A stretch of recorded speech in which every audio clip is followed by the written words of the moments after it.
selanjutnya adalah kaitan antara kondisi geografis dengan keadaan penduduk.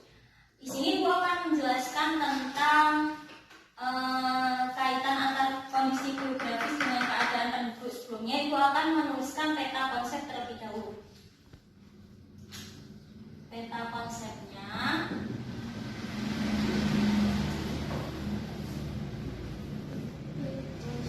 kondisi geografis. Selanjutnya keadaan penduduk.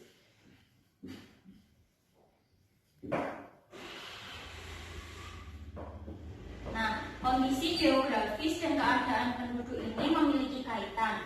Di antaranya kondisi di daerah pantai dan kondisi dataran rendah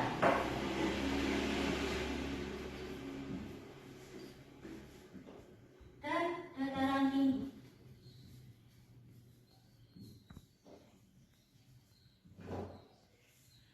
Dari kondisi dataran daerah pantai dan dataran tinggi, dari dataran rendah juga kita menemukan adanya satu mata pencaharian.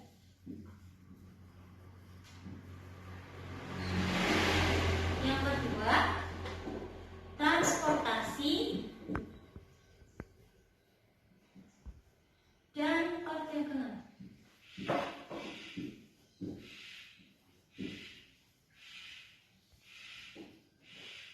Ketiga, pola pemukiman.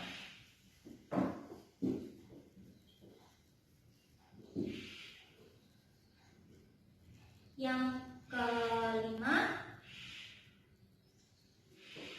yang keempat, kondisi fisik penduduk.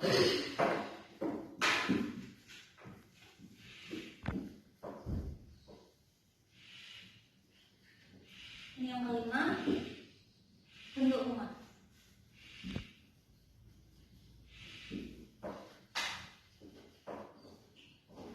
Dari sini Ibu mau bertanya, apakah kalian sudah membaca materi terlebih dahulu sebelum Ibu menerangkannya nanti?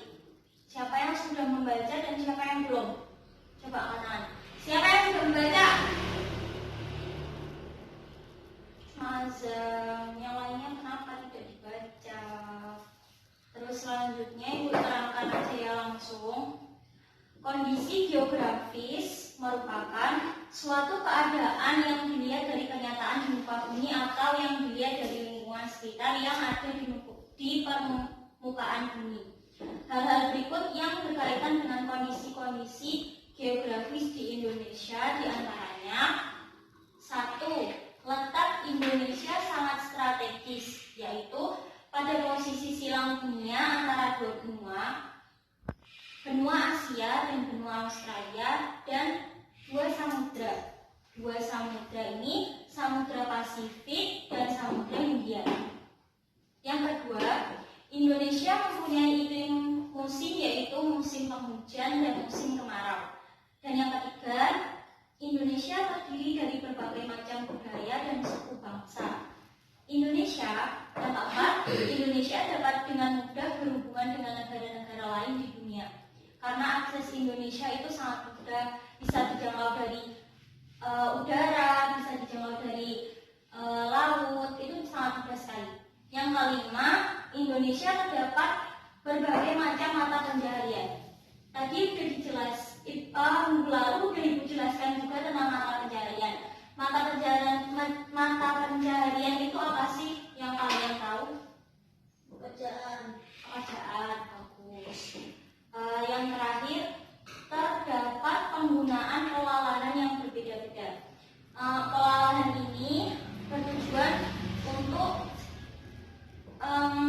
pola lahan yang berbeda-beda ini terjadi karena letak Indonesia yang berbeda-beda kondisinya ya. Ada yang ada yang di dataran rendah, seperti itu. Selanjutnya, kondisi penduduk. Penduduk adalah kelompok manusia yang tinggal di suatu wilayah.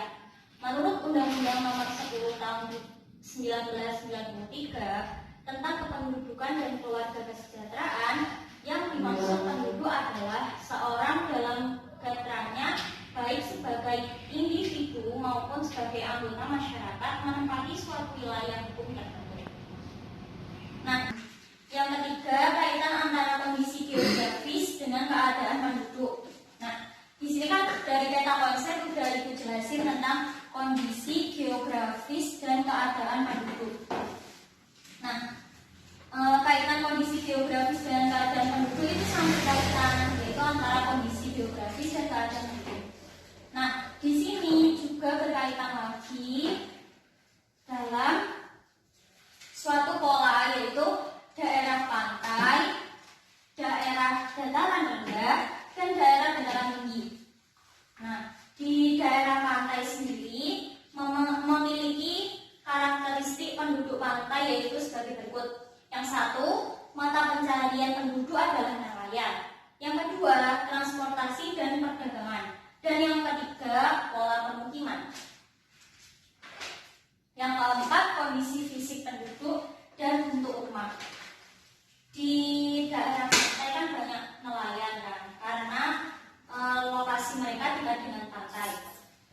Nah, setelah itu transportasi yang mereka gunakan, kebanyakan mereka menggunakan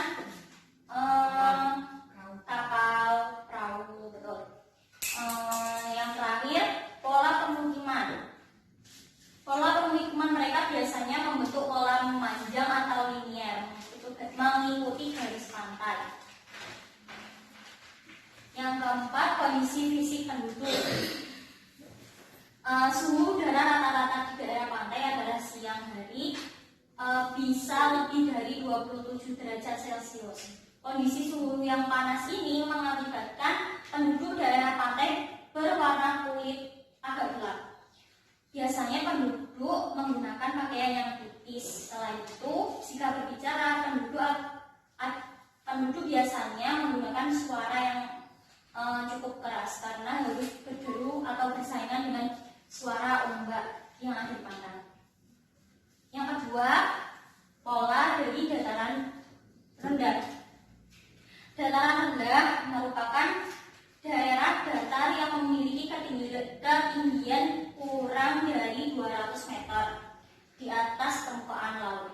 Sebagian besar penduduk lebih memilih bertempat tinggal di dataran rendah, terutama wilayah yang memiliki sumber air yang cukup. Dataran rendah cocok dijadikan sebagai wilayah pertanian, peternakan, dan perkebunan.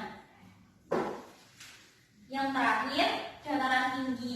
Dataran tinggi biasanya dijadikan sebagai daerah tangkapan air hujan, karena di daerah tersebut kan yang ketiga, pola pemukiman dari dataran tinggi.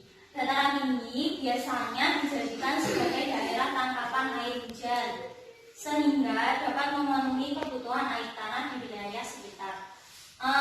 Daerah dataran tinggi ini merupakan daerah tangkapan air hujan yang dapat mencegah terjadinya banjir pada daerah di bawahnya. Pepohonan besar dengan kondisi hutan yang masih terjaga berfungsi sebagai pencegah erosi, digunakan sebagai suaka marga satwa, cagar alam, dan juga objek wisata. Sudah, dari sini ada yang dipertanyakan? Ya. Oke, di sini gua akan memberikan contoh dari mata pencaharian, transportasi, pola pemukiman, kondisi fisik penduduk, bentuk rumah yang ada di dataran rendah. Kalau di daerah pantai tadi kan mata pencahariannya cenderung lebih ke nelayan karena lokasi